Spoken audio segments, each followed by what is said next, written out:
Hi viewers, అందరికి welcome friends. మన ఛానల్కి స్వాగతం friends. India versus south Africa last final T20 మ్యాచ్లో ఇండియా మొత్తానికి 23 రన్స్ తేడాతో ఓటమి అయితే పాలయ్యింది. మొత్తానికి 4-1తో సౌత్ ఆఫ్రికా సిరీస్ని కైవసం చేసుకుంది. Player of the match, player of the సిరీస్గా లారా వోల్పాట్ అయితే నిలవడం అయితే జరిగింది. సో ఈ మ్యాచ్ ఎలా సాగింది ఏంటి అనేది మనం టోటల్గా రివ్యూలోకి వెళ్ళిపోదాం. చాలా వరకు లాట్ ఆఫ్ మిస్టేక్స్ కూడా ఉన్నాయి, చాలా డిస్కస్ చేయాలి. సో వీడియో చివరి వరకు చూసే ప్రయత్నం అయితే చేయండి. ఇంకా ఏమాత్రం లేట్ చేయకుండా మనం మ్యాచ్ వివరాలకు వెళ్ళిపోదాం. So let's move into the topic. Hi hello నమస్తే my dear H5T creators YouTube channel. మీకు గనక మా వీడియోస్ నచ్చినట్లయితే లైక్ చేయండి, అలాగే కామెంట్, షేర్ అండ్ సబ్స్క్రైబ్ చేయండి. పక్కనే ఉన్నటువంటి ఆప్షన్స్లోకి వెళ్ళి ఆల్ అనే ఆప్షన్ని సెలెక్ట్ చేసుకోండి. ఇలా సెలెక్ట్ చేసుకోవడం ద్వారా మా వీడియోస్ ఎప్పటికప్పుడు అందరికంటే ముందుగా మీకు నోటిఫికేషన్లో వస్తుంది. సో టాస్ గెలిచి మొదట బ్యాటింగ్ ఎంచుకుంది సౌత్ ఆఫ్రికా ఈసారి. సో సౌత్ ఆఫ్రికా ఎంచుకున్న దానికి వాళ్ళకి మంచి స్టార్ట్ అయితే వచ్చింది. అరౌండ్ 70-75 పార్ట్నర్షిప్ అయితే రావడం జరిగింది. అయితే ఈ క్రమంలో రేణుకా సింగ్ ఠాకూర్ని ప్రవేశపెట్టిన తర్వాత చాలా వరకు రన్స్ అయితే వెళ్ళాయి. అంటే స్పిన్ ఫస్ట్ వచ్చింది. శ్రీచరణి వికెట్ అయితే తీసుకోవడం జరిగింది. శ్రీచరణి వికెట్ తీసుకున్న తర్వాత మళ్ళీ స్పిన్తోనే కాస్త కోస్త కట్టడి చేయగలిగారు టీమిండియా అని చెప్పుకోవచ్చు.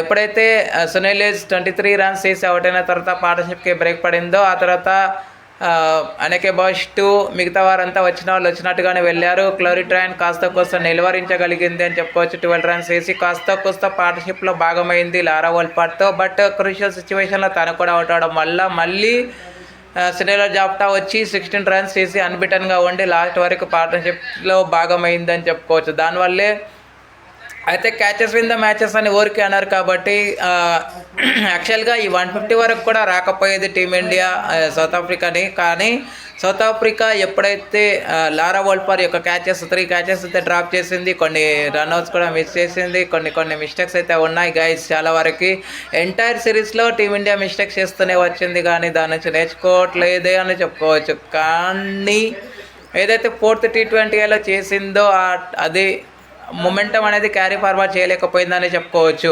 సో 92 రన్స్ అయితే స్కోర్ చేయగలిగింది 56 బాల్స్లో. 11 4లు 2 6ల సాయంతో లాస్ట్ 2 6లు కొట్టడం వల్ల 155 రన్స్ అయితే స్కోర్ చేయగలిగింది. దీంట్లో రేణుకా సింగ్ ఠాకూర్, ఆ తర్వాత దీప్తి శర్మ అండ్ శ్రీచరణి ముగ్గురు తలా 2 వికెట్లు అయితే పంచుకున్నారు. అనంతరం లక్ష్య ఛేదన ఆరంభించిన టీమిండియాకి ఆదిలోనే గట్టి దెబ్బ తగిలింది. అదేంటంటే షఫాలి వర్మ 4 రన్స్ వేసి అవుట్ అయిన తర్వాత పార్ట్నర్షిప్ వస్తుంది అనుకుంటున్న టైంలో ఆ పార్ట్నర్షిప్ బ్రేక్ పడింది. కానీ ఈ మ్యాచ్లో కూడా స్మృతి మందాన్ని పక్కన పెట్టి చాలా పెద్ద పొరపాటు చేసింది టీమిండియా. మరి టీమిండియా చేసిన మిస్టేక్స్ చాలా వరకు మెనీ చేంజెస్ అయితే చేసింది 4th T20 మరియు 5th T20 మ్యాచ్లో.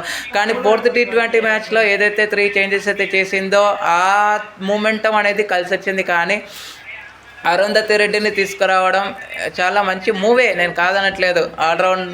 ఆల్రౌండ్ డిపార్ట్మెంట్లో బ్యాటింగ్ డెత్ పెంచుకోవడానికి ఇది ఒక మార్గం, అండ్ బౌలింగ్లో వికెట్ తీయడానికి ఇది ఒక మార్గం. కానీ స్మృతి మందాన లాంటి వాళ్ళని ఎందుకు బెంచ్ పైన కూర్చోబెట్టారో నాకైతే ఇప్పటికైతే అర్థం అవ్వట్లేదు.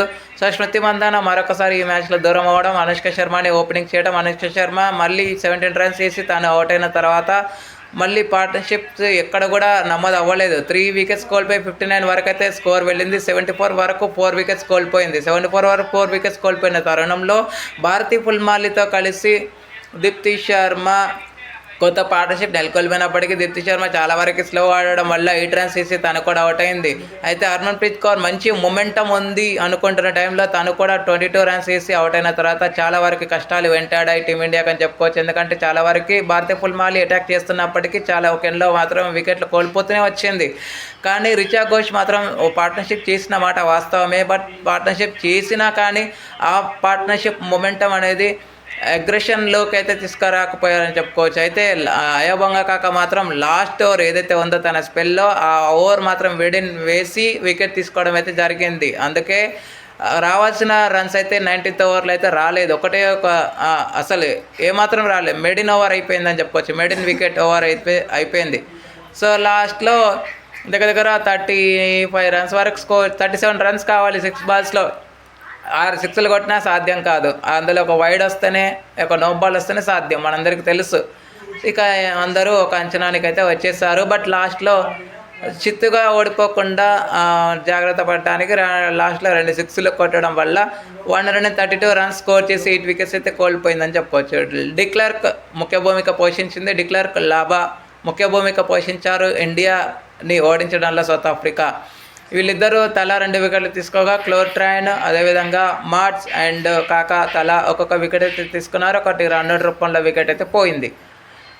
పైన మనం చెప్పుకున్నట్టుగానే player of the match, player of the series Laura వోల్పార్ట్కి వరించడం అయితే జరిగింది. ఎందుకంటే అరౌండ్ ఎంటైర్ సిరీస్లో తన వంతు పాత్ర చాలా వరకు ఉంది. 30స్లోకి వెళ్ళింది. ప్రతిసారి హాఫ్ సెంచరీస్ కన్సిస్టెన్సీగా చేసింది. ఒక మ్యాచ్లో 18 రన్స్ స్కోర్ చేసింది. కానీ మిగతా ప్రతి మ్యాచ్లో 1, 2, 3 ఆ తర్వాత 5 ఈ 4 మ్యాచ్ల్లో కన్సిస్టెన్సీగా హాఫ్ సెంచరీస్ చేయడం వల్లే ఒక సెంచరీ కూడా ఉంది ఈ మ్యాచ్లో. కాబట్టి తనకే player of the series award కూడా దక్కింది.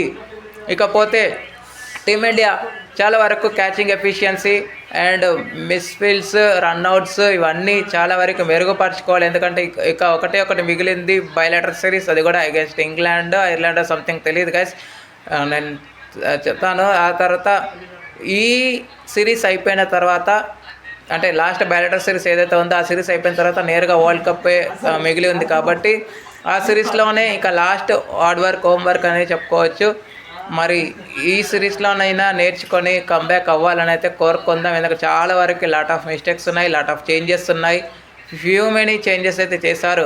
హర్మన్ప్రీత్ కౌర్ చెప్పింది ఈ టైంలోనే మా మిస్టేక్స్ బయటపడితే వరల్డ్ కప్లో రాణించగలము అన్న ధైర్యంతో నమ్మింది. ఆ నమ్మకాన్ని కూడా నిలబెట్టుకోలేకపోయిందని చెప్పుకోవచ్చు. మరి వరల్డ్ కప్ జర్నీలో ఏ విధంగా రాణిస్తారనేది చూడాలి. ఆ టైంలోనైనా మంచి టీంని పిక్ చేయాలి సెలక్షన్ కమిటీ అని అయితే మనస్ఫూర్తిగా కోరుకుంటున్నాను. నేనైతే చెప్పేది ఏంటంటే గైస్, నా ఒపీనియన్ ప్రకారం మాత్రం రాధా యాదవ్ మాత్రం సిరీస్లో ఉండాలి. అంటే వరల్డ్ కప్ జర్నీలో రాధా యాదవ్ లాంటి వాళ్ళు ఉంటే ఏంటంటే అండర్ ద లైట్స్ మంచిగా క్యాచెస్ పడుతూ ఉంటారు. అండ్ క్యాచింగ్ ఎఫిషియన్సీ కూడా బాగుంటుంది తన దగ్గర. నాట్ ఓన్లీ రాధా యాదవ్, చాలా మంచి ఫీల్డర్స్ కూడా ఉన్నారు.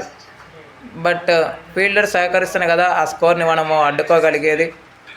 సో ఫీల్డింగ్ యూనిట్ మాత్రం బాగా మెరుగుపడాలి. బౌలింగ్ యూనిట్ మెరుగుపడితే బ్యాటింగ్ యూనిట్ ఫెయిల్ అవుతుంది, బ్యాటింగ్ యూనిట్ మెరుగుపడితే బౌలింగ్ యూనిట్ ఫెయిల్ అవుతుంది. రెండు మెరుగైతే మాత్రం ఫీల్డింగ్ యూనిట్ మెరుగవుతుంది. ఇలా కాదు, అంటే చెప్పడం ఈజీ, చేయటం కష్టమే, కానీ తప్పదు. ఎందుకంటే మనం వరల్డ్ కప్ సాధించాలన్నా ఇప్పుడు డిపెండింగ్ హోదాలో న్యూజిలాండ్ బరిలోకి దిగుతుంది అన్నమాట మనకు తెలుసు. బట్ దాని నుంచి మనం కంబ్యాక్ అవ్వాలి, ఛాంపియన్షిప్ గెలవాలి అంటే ఇవన్నీ చేయక తప్పదు. Okay friends, thank you. ఇలాంటి అప్డేట్స్ కోసం ఛానల్ని సబ్స్క్రైబ్ చేయాలి, కమెంట్ చేయండి. మరొక అప్డేట్తో మేము ఉంటాను ఫ్రెండ్స్. అంతవరకు సెలవు, నమస్కారం.